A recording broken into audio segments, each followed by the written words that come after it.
Esok iki aku nembe tangi, srengenge wis mulai munggah.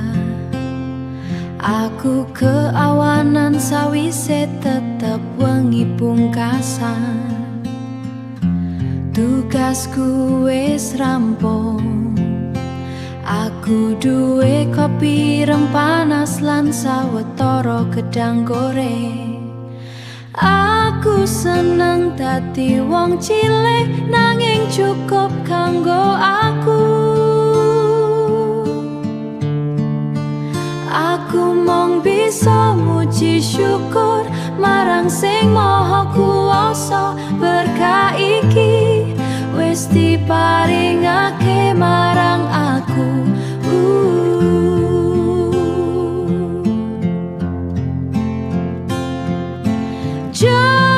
Gusti matur nuwun kanggo sing wis dak tampa.